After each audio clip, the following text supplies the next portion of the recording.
My reaction to Virginia Tech firing Brent Pry, and of course, on the other half is UCLA firing Deshaun Foster. To start with Brent Pry, he's a good football coach. He spent 8 years at Penn State, as everyone knows, under James Franklin.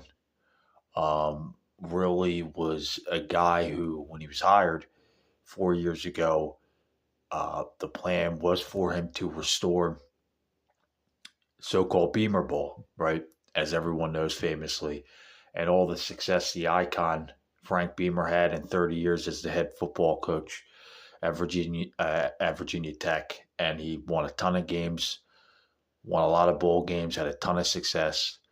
Um, but I respect Brent Pry. I think he's a good football coach. I think he's better suited as a defensive coordinator more than a head coach. I think anytime a coach gets fired, there's always underlying issues, right? College football is changing. You have the NIL transfer portal. You have one player here, and then the next minute you don't know if the player's going to be there. He may decide to transfer or so and what not. But I think Virginia Tech had to make the decision. Anytime you start 0-3, I was looking at the score yesterday. What was it? Old Dominion, Virginia Tech. You can't get beat by that kind of score. But then again, who am I, right? Who am I? I mean, these are guys that have families. This is their profession, it's their livelihood, right? They invest so much time. And I think Brent Pry, I don't know the guy personally, but from everything I hear, he's obviously a good man, good football coach.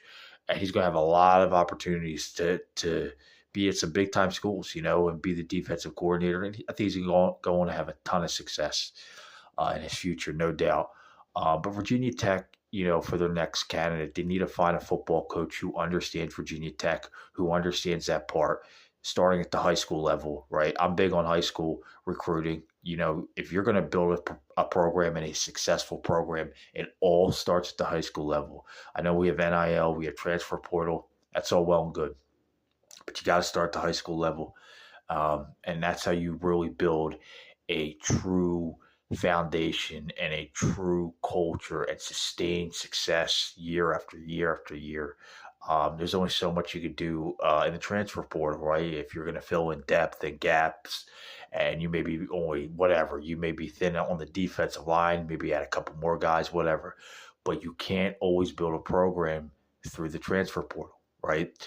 And it sounds like from everything I hear, and I don't know anybody really down there, but obviously, a lot of people across the country will say, look, Virginia Tech has a lot going for it, right? They're in the ACC, and they have a very easy path to the college football playoff, especially now that the field is expanding, right? I think, what's it going to 16 now?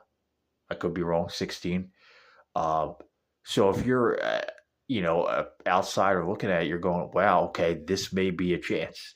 A crazy guy who, was thrown around a couple of years ago when Virginia Tech landed on Brent Pry 4 years ago was Sonny Dykes. Everyone heard that name, like Sonny Dykes. That makes no sense. He's a Texas guy. Why the heck would he come up to the Northeast? I guess Virginia is not considered the Northeast, but it's just below the Northeast part of the country. But you heard that name, and you'd be like, yeah, that would have a lot of success, right? But obviously, he's not leaving TCU. He's got it too good there. But there's so many good candidates for that job, right? Everyone talks about John Gruden. He wants to get back into coaching. All the names you're hearing, right? But again, the number one name, what obviously has to be Frank Beamer's son, Shane Beamer. The job he's doing in South Carolina is unbelievable. He's unbelievable with his players. He knows how to connect with players. He's just good with people. And I think it helps him on the recruiting trail. The guy knows how to recruit, but he also knows how to build relationships and connect with his players. And a lot of players find him to be very likable, charismatic, all those things, right? All the things you may think of in a football coach. Like, really? Do you need that in a football coach? More than likely you don't. But you got to win, right? Especially today's college game with all the ever-changing landscape of college football, with the NIL, the transfer portal.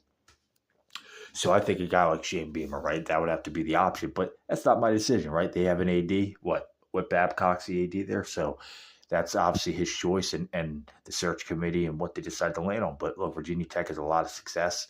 They have a lot of tradition, in large part because of Frank Beamer and his unprecedented 30-year run there in Blacksburg. And I definitely think they'll have success in the future. Sometimes it doesn't happen when you want it to, but I think Virginia Tech has everything it needs to be successful, especially in the ACC.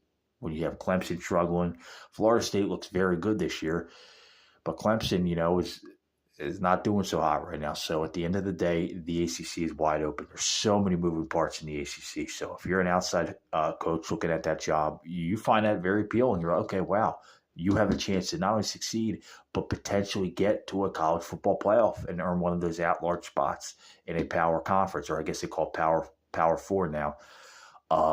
So I think Virginia Tech's a very desirable job, but I think they have a lot of potential, right? I mean, high school football in Virginia is unbelievable. I think it's elite. There's so many high-end, a lot of great high school football being played in the state of Virginia.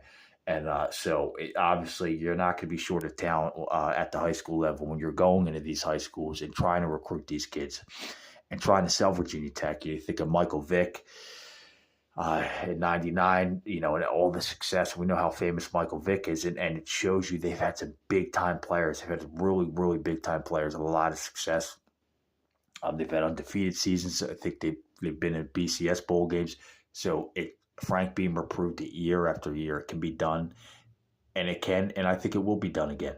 Now, obviously, who they find, well, that's up to the AD and his search committee. So I think it's a very appealing job, but Brent Pry, look, the writing was on the wall, right? He was in year 4.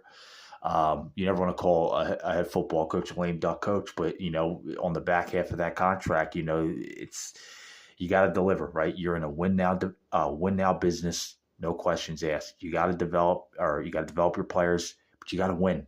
You got to win, especially in this new era of college football with the NIL and the transfer portal. I guess I never want to compare it to the NFL, but if any time where it's ever been as close to the NFL, college football is in that moment right now because you got players can transfer here, then the next week they can go somewhere else. So, and then to UCLA, that goes to the other side. Another one, the writing was on the wall, right? Deshaun Foster, a former player. Obviously, a lot of people probably remember him as a running back for the Carolina Panthers. Really good running back, kind of underrated running back. Had a lot of success in the NFL. I think he spent almost a decade, which is pretty good for the NFL.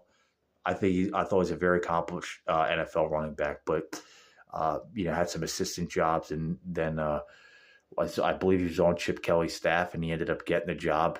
I think he took another job, then came back and got the head coaching job at UCLA. Obviously, UCLA, we hear about all the financial challenges. They don't invest in NIL, all this stuff. But UCLA has a lot going for it, right? That a place like Virginia Tech does it. Location, location, location, right? And those are things that are really going to make UCLA an attractive job. I can tell you there will be no shortage of interest candidates in that.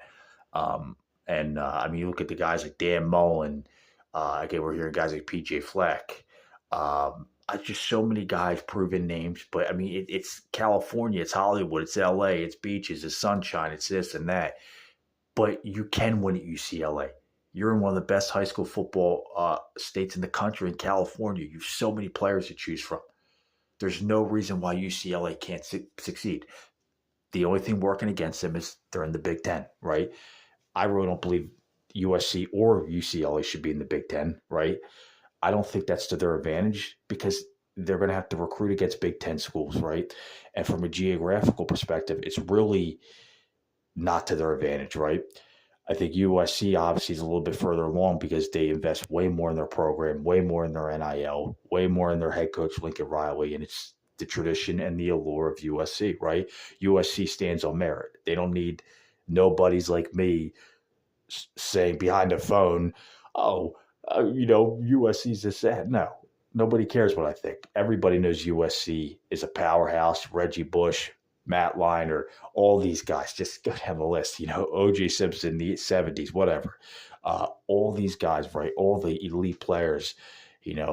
Mark Sanchez. Just so many guys. Carson Palmer. Mike Williams, right? Was Mike Williams? There's like 3 Mike Williams in the NFL. I don't want to make up names, but anyway, you guys get my point, right? You don't need to hear nobody like me tell you what you guys already know. So what does that have to do with UCLA? I think they're very similar, right? If your crosstown rival can have the success, you shouldn't feel like you're that far off yourself. Now,